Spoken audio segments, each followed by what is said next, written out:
States. And when I spoke to him, you could really tell that the end was near. His family is 100% his motivation. That is his main goal, to get back there, but to get back there with a victory. Trained in San Diego, very confident in his coaches like Mark Fiore, but really excited to get back home to Indonesia. Hopes to proudly represent his nation tonight.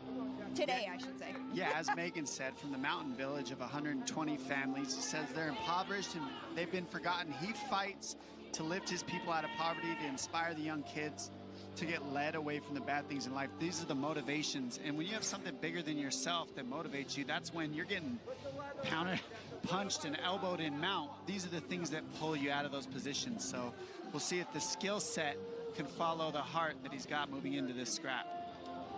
Familiar with the UFC Apex, where he fought in February, Jeka saragih set to take on tail of the tape. Both fighters 28 years old. Favorite from Brazil. He also has a 4-inch edge in reach. He did. And now, fight fans, here we go with our next fight. 3 rounds in the UFC featherweight division. Introducing to you first, fighting out of the blue corner. He's a striker standing 5 feet 11 inches tall, weighing in over the featherweight limit at 148 pounds. In 11 fights, his record stands at 8 victories with 3 defeats. Fighting out of Orlando, Florida by way of Rio de Janeiro, Brazil. Here is Lucas, the Lion Alexander. And across the octagon, his opponent fighting out of the red corner. This mixed martial artist is 5 feet 8 inches tall. He weighed in at the featherweight limit, 146 pounds, and in 16 fights, holds a record of 13 victories with 3 defeats. Fighting out of Simalungun, Indonesia, here is jeka saragih.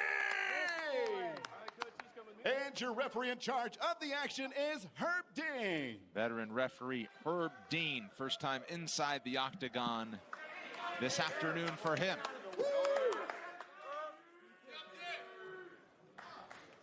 Lucas Alexander ready for UFC appearance number 3 here today. Ready, let's fight. And looking for back-to-back victories. Saragih is in the white, Alexander's in the yellow. Saragih has shown off a monster right hand. Alexander tends to counter a lot. We'll see if he can get off first. There we go. That's what he needs to go, be first. He's got very good counter ability, and being lanky as he is, he likes to pull the shorter people towards him and fight while he moves backwards, as you're seeing him try to pull Saragih now.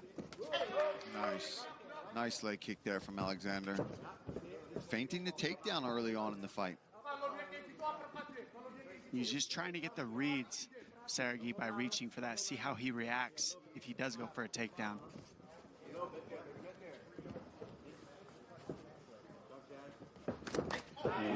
Good 3-2 down the pipe.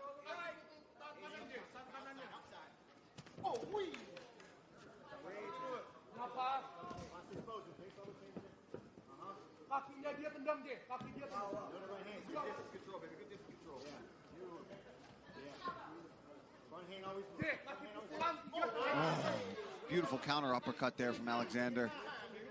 He's just got such good timing on his counters. You see, the second you make a move, he counters it.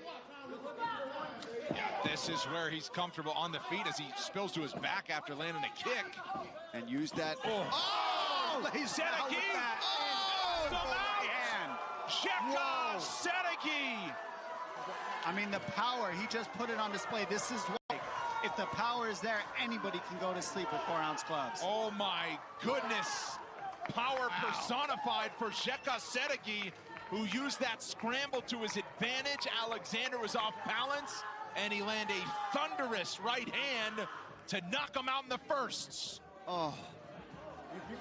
Let's take a look at this right now. I mean, he waits and then 2-3. I mean, heavy overhand right lands, and then the finish there up against the fence. I mean, beautiful.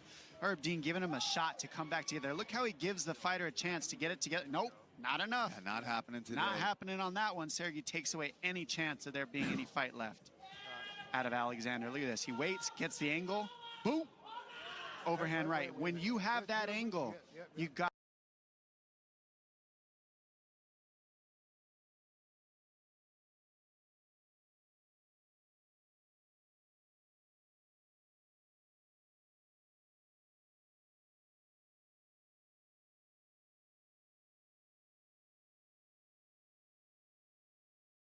power is there, anybody can go to sleep.